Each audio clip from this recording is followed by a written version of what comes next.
Good day. Hello, Atlantic Canada. We're delighted to be here today to talk to you about e-commerce globally, across the world. E-commerce, how do you get to new markets and sell online, and what are the best strategies for that? This is part of a series of webinars, but before, I should probably just start with introductions. While the last of you are logging on, let us start with some introductions on this.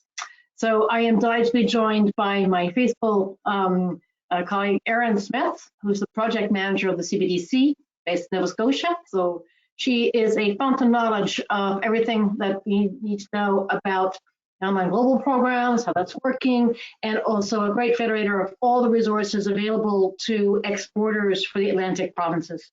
So do note her email address for resources for Atlantic Canadian companies. My name is Susanna, and I'm Chief Content Officer at IBT Online.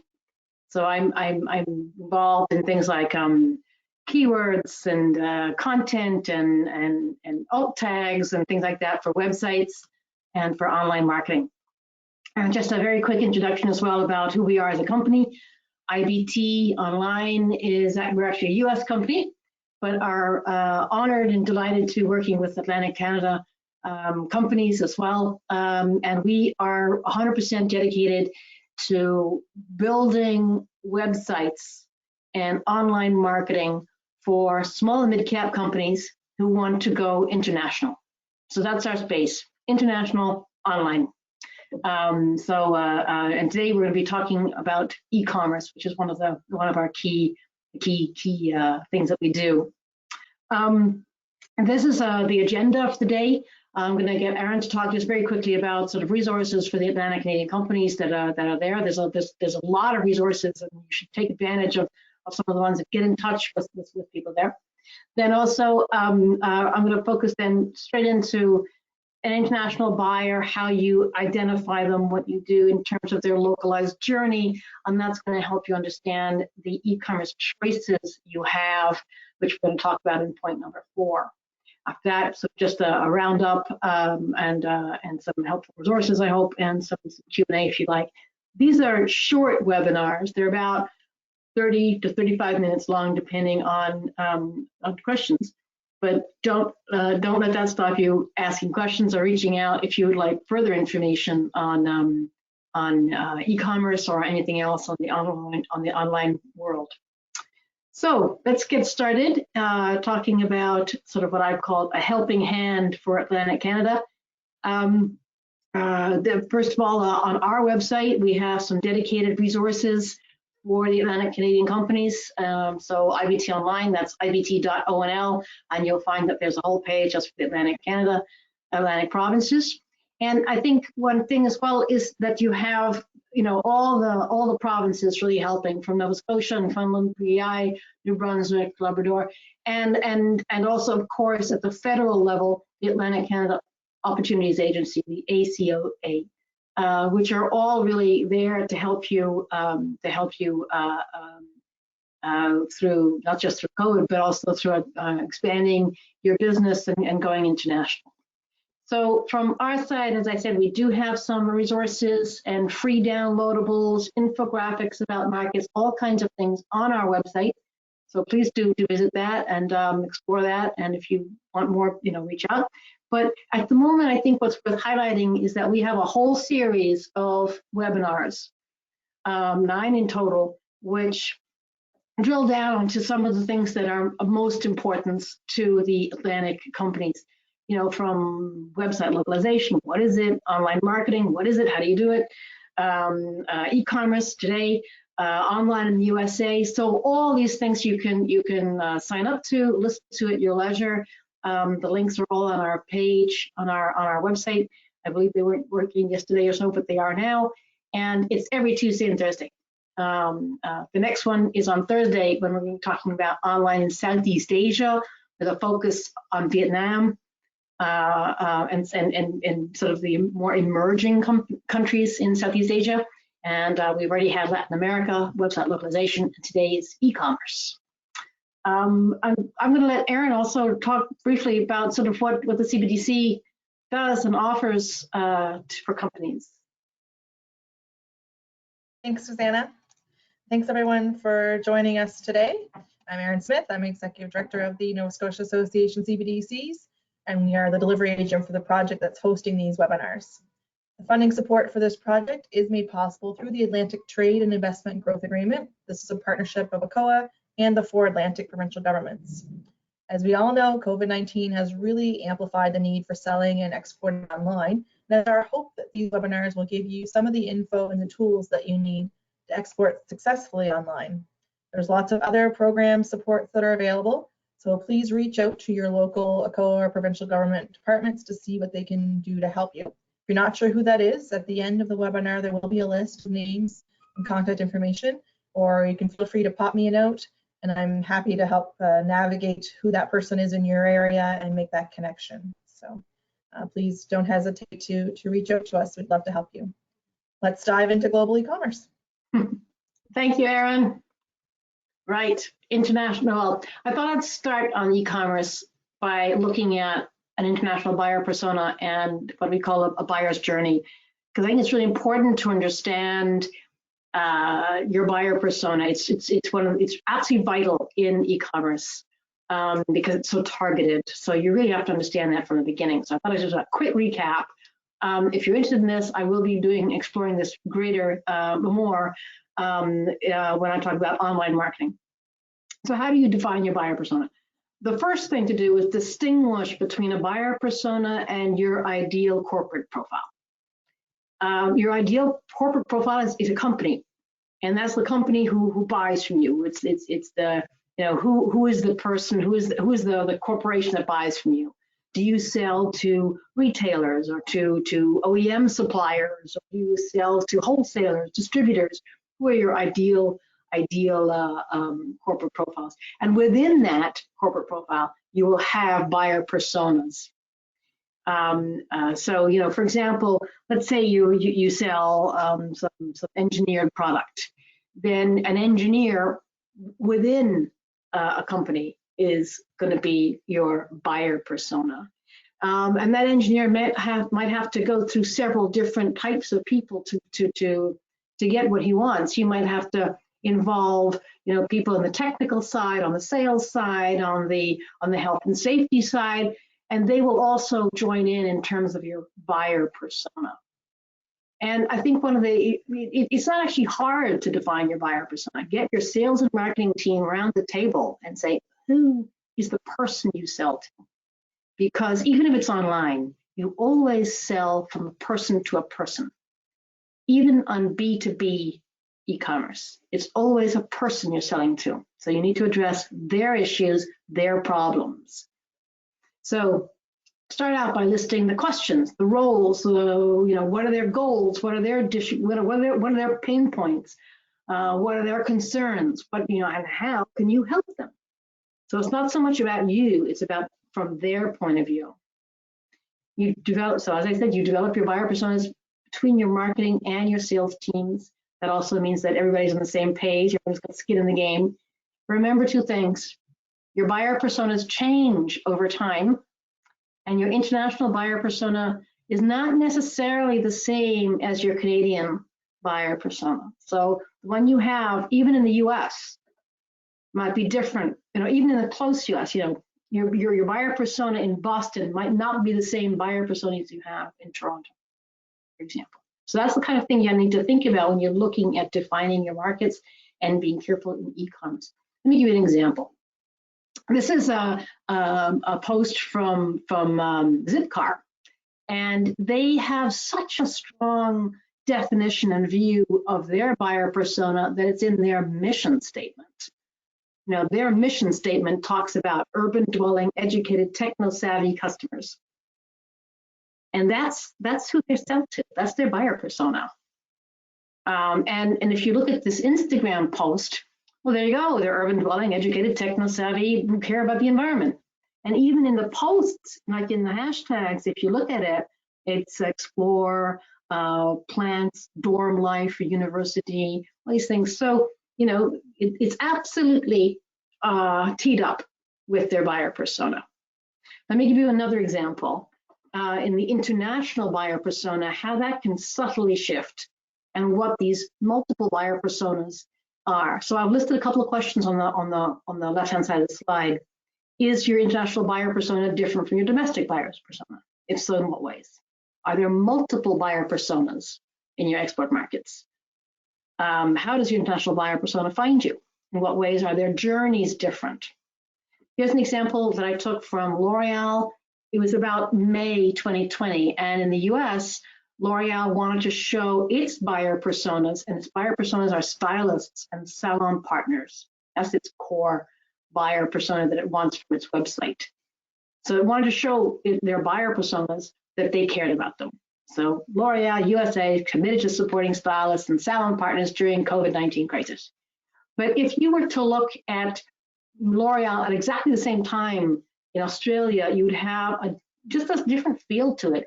Same company, same imagery, or same logo, same fonts, same style. But Australia at the time was just finishing these horrible wildfires, and a lot of people were talking about climate change and so on. So the big message that L'Oreal wanted to say was, we care about you Australians. We're thinking about you. Everyone's concerned about climate change. We are too. So that was their big hero picture on their website. And if you looked at the same time in Brazil, they wanted to show local Brazilians, their buyer personas in Brazil, that they cared about them in COVID. And that even though they don't usually do hand sanitizer, they started making hand sanitizer. So in each case, you can see that there's the same company, but that the journey and the buyer persona might be slightly different for that. I will go more in depth in this detail about in the webinar on online marketing. So if you have an interest in that, join me on the online marketing webinar later.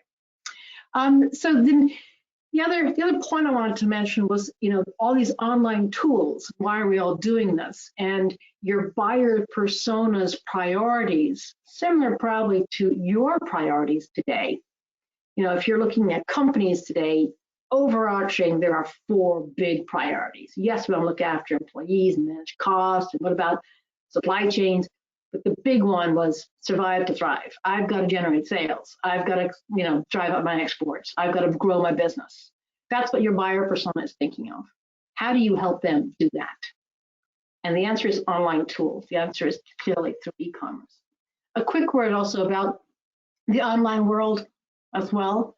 If we're, many of you have seen this slide already if you've gone to the other webinars, but it's worth quickly remembering some of the numbers here. I think the population is like 7.5 billion people. 60% of that is using using websites or online.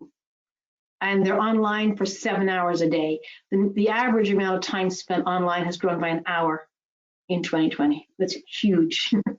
And the number of internet users has grown by over 300 million people just in 2020. One of the big things they're doing, obviously, is communicating. And if we said 4.6 billion people are online, 4.1 are using social media. These combine also with e-commerce. There's a growing role for online marketing, communicating, social media with e-commerce. There's something developing called social commerce, buy directly from Instagram, buy directly from the social media channel. So we'll talk briefly about that. But in each case, what I wanted to emphasize was that everything online has to be localized. So we talked about a buyer persona, and all your website and your marketing, your e-commerce, all has to be localized for that individual market. The online world is a competitive place these days. It's not good enough just to sort of build it and they'll come. You need to do a little bit more than that. So you can have a Canadian e-commerce website, and let's say you say, I know I've got customers in Brazil, they go for this. I'm going to have a localized e-commerce website for them. Or I'm going to have a localized e-commerce website for France. I know the French love my products. So that's how, but in each case, they're separate from your Canadian website because they're in French, they're hosted in France, they're local and relevant for that local market. So your Canadian website, with the .ca is going, Google just won't think it's relevant for Brazil or for Canada. Equally for the e-commerce sites, and equally for anything you do on e-commerce. Here's an example of what it means to have a relevant website. And I do this because I'm always very embarrassed. I have a dog. I'm working from home. My dog barks in the middle of webinars. Very embarrassing. So let's say you're based in Florida. Wish you would go on to google.com, just as in if you're based in Halifax, you go on to google.ca, Canada. So if you were, wanted something for your dog, it's Squeakless Dog Toys in google.com, and you get chewy.com and freedomfulharness.com, amazon.com. But if, let's say you're sitting in the UK, in London, you'd go to google.co.uk. So that's the Google in the UK. And you get barksandbunnies.co.uk, timeforpaws.co.uk. So different websites, because, Google in the UK does not think that those ones there are relevant for you in the UK. Now, I'm sure you all know this when you see the difference between US websites and Canadian websites, how you can judge that Google is recognizing that you're sitting where you're sitting, and therefore thinks that those websites you pull up are relevant for you. So in brief, then, just, why we think you need localized websites, why we think you need e-commerce solutions, all the online business tools. The world is online. We talked about 4.6 billion people. All of that online is localized.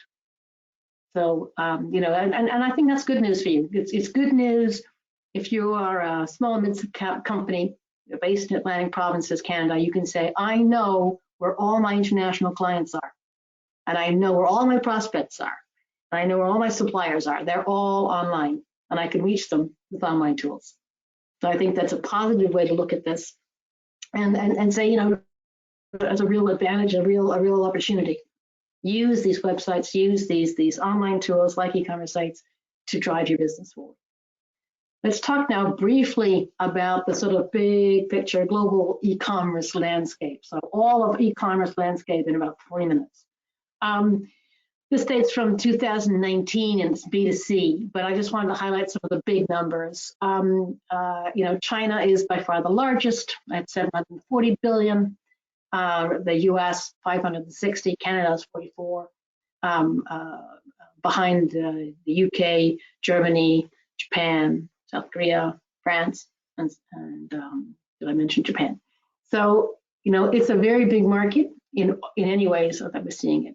In 2020, e-commerce grew in most markets by 30%, 30%. I mean, the US market, which is a very mature B2C e-commerce market, grew by 30% in 2020.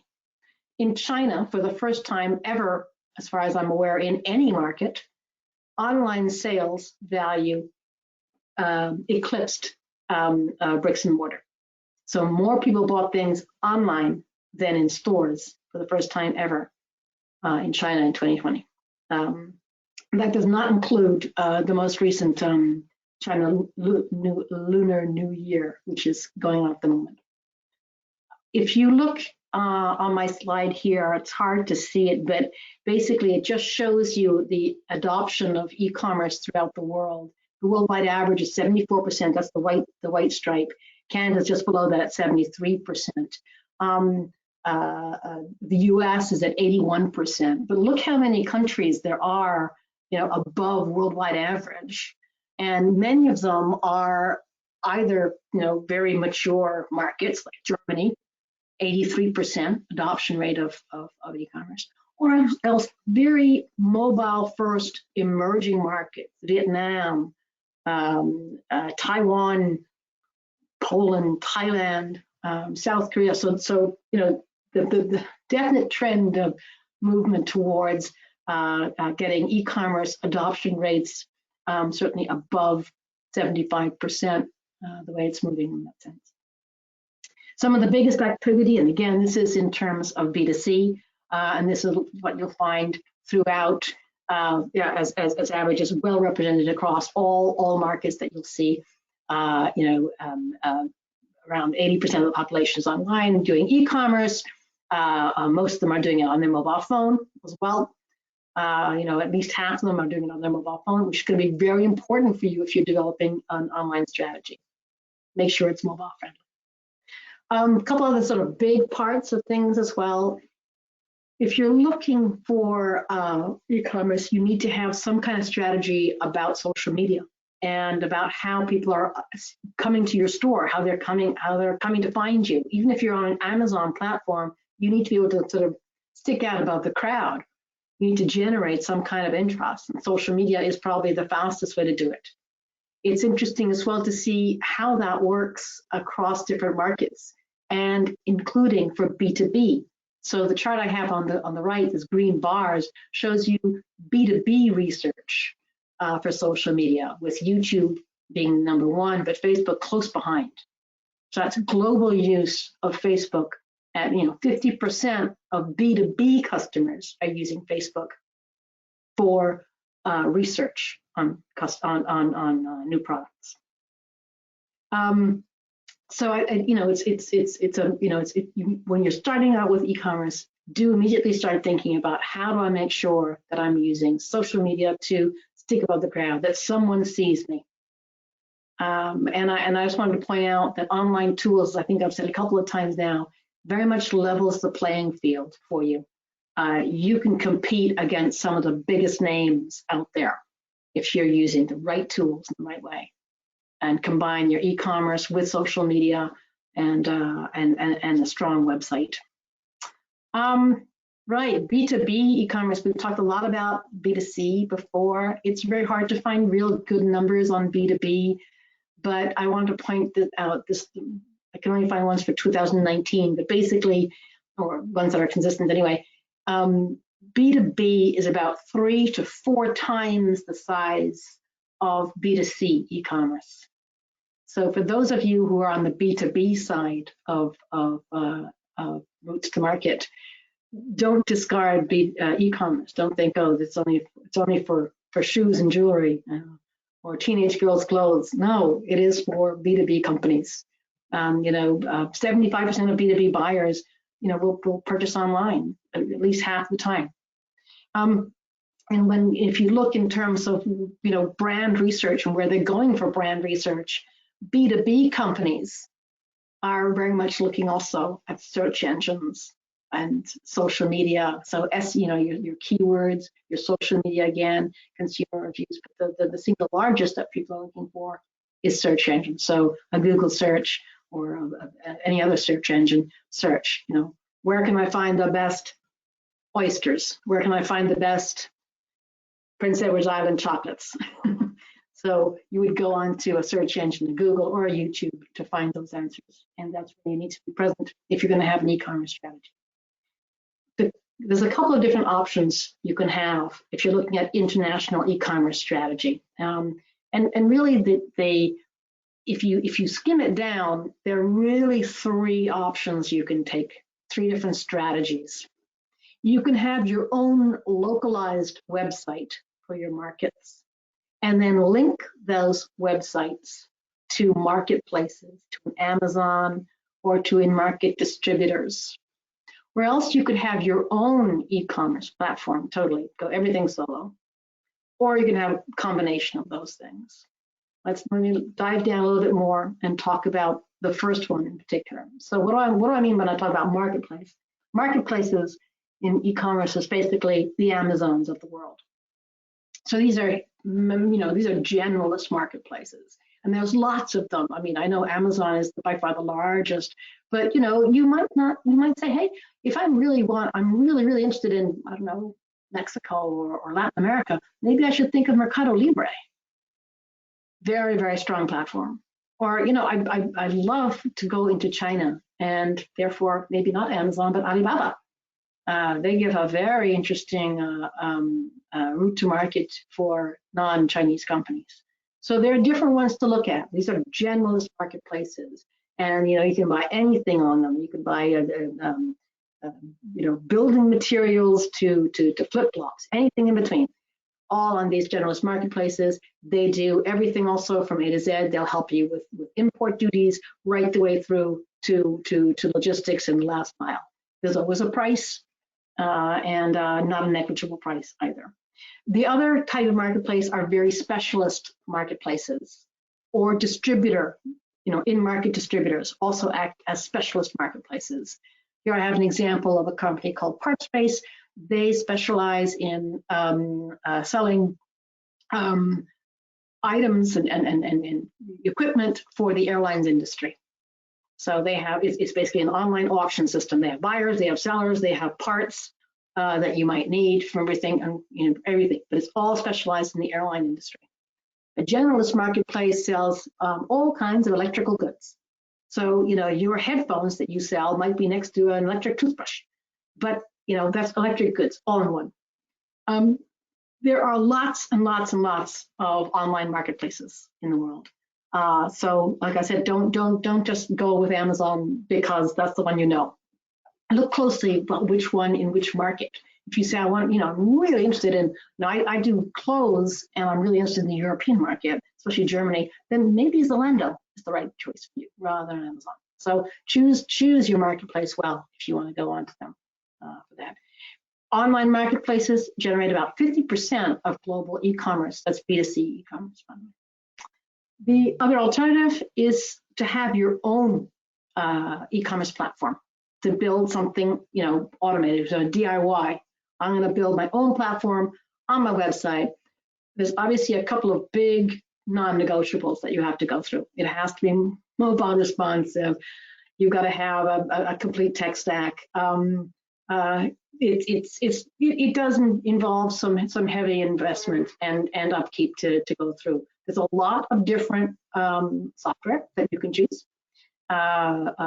We ourselves are agnostic. We don't mind which one, but we would recommend a few if you're looking at global and going international. And here are the top 4 that we would recommend in terms of international platforms for e-commerce, from BigCommerce, WooCommerce, Magento, and Shopify Plus.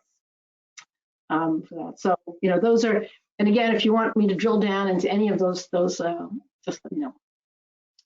The third that I mentioned is some kind of combination of the above, where you can have your own e-commerce platform, but you can also sell on these generalist or specialist marketplaces. And that works very well. It helps you diversify your spread, diversify your abilities. It does involve some good high-level investment from the start. But in summary, if I were to sum it up, I'd say you really wanted to in each case, have your own localized website. Now, without a localized website, the problem is that your brand is very much eclipsed by the big local, let's say the Amazon. So who are you really selling? Who's really growing their brand? Is it your company that's growing your brand internationally, or is it Amazon or Mercado Libre or that local distributor? So you might, and then the other problem is if you're on a site, well, then your customers are seeing all the competitors. So that's a tough one. But one thing you could do is if you have a localized website, then you can develop your own brand awareness in that market, control your own marketing, differentiate your product better for that. There's no conflict of interest between you and perhaps your competitor on some of these sites. And then you set the pace on control of the costs of marketing. But you would use someone like Mercado Libre or Amazon or whatever it is for the logistics side of it. So you'd have a small presence on them. You'd be pulling clients in, pulling your prospects into your localized website and using the generalist marketplace or your local distributor as a fulfillment, basically, or even a payment gateway. And that's something we've seen quite a lot of success with companies. It allows them to build long-term brand development awareness and control their marketing costs. I'm going now, that was a quick whirlwind tour of e-commerce. I'm going to sort of summarize some of these things. And I see that there are actually a couple of questions as well, so I'll get to those. So in our view, why should you take advantage of online tools? Basically, because the world is online. And selling online is a tremendous enabler, enables you to reach new markets. And if you've got localized websites, therefore to be understood in those local markets and allow your buyer persona to have a local user experience. And that localized user experience is so necessary for the the confidence and trust you need in the buyer's journey. You know, your prospects are not going to buy from you if they don't trust you, and they won't trust you unless you have these strong localized web. Well, they're unlikely to trust you to buy unless you have a strong localized website for them. So international e-commerce success, my top tips: localize and prepare. And that means basically prepare your logistics, your Incoterms, your returns policy, get all your ducks lined up in a row. Know your buyer persona and the local buyer's journey. Choose the right e-commerce model that you want, and then use localized websites and localized online marketing to really drive your business and grow your brand awareness. So dedicated resources, just to hum back on that.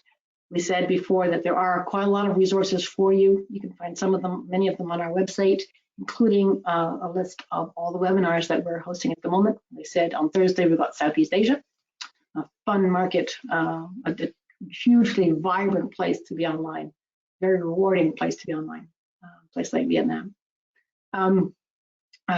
Here are some of the contacts of from Newfoundland, Labrador, PEI, New Brunswick, Nova Scotia. You know, the telephone numbers, email addresses, and the main names of the people involved. And as Erin said, if those are all for your provinces. And as Erin said, if you absolutely can't find them, you can always get a hold of Erin as well. So please, you know, for the next steps, check out the webinars, sign up to the webinars, check out the recordings of the webinars that we've had in the past. They're there for you specifically. If you, excuse me, get your teams together and say, you know, what are these online tools? Should we be looking at them? Should we? What's our view on these? How should we use them? And if you have questions, if there's anything we can do to help, just get in touch for that. And with myself or with Erin at the CBDCs, Nova Scotia Association CBDCs. There's two questions that have come in. I'm going to answer them quickly because I do want to keep to my 30-35 minutes. The first question is, I have a website now. Can I make it e-commerce enabled? And the answer is yes and no. It depends how many SKUs you have, I think. At a certain point, you know, it's okay to, if you've got just a few SKUs, then, you know, stock keeping units, then those can be incorporated into an existing website and we can just put all the plugins in. If there's a lot of SKUs, it's just not worth doing. And you're going to run into trouble, and it's almost worth adding, you know, a significant new part of your website. And for that, there's a lot of plugins. I would recommend looking at WooCommerce plugins if you have a lot of SKUs and looking to go e-commerce for that. And the other thing is, to localize a website, do I need to have different websites? Yes. They're all different websites, but the same. They're all from your company. So, you know, your company owns and manages that website, and then you'll have branches of subsidiaries of it, if you like, of that website in the different markets, each one embedded and localized in that market. If you want further explanations on that, we do have, there's quite a bit on the website localization webinar that we did earlier. Okay. Thank you all very, very much, and we look forward to seeing you in our next webinar. I have kept it nearly to 30 minutes, which I'm very proud of. I do hope to see you on our next webinars all together, and good trading. Keep well, keep safe, keep trading, and happy exporting to all of you. Thank you all very, very much indeed. Bye-bye.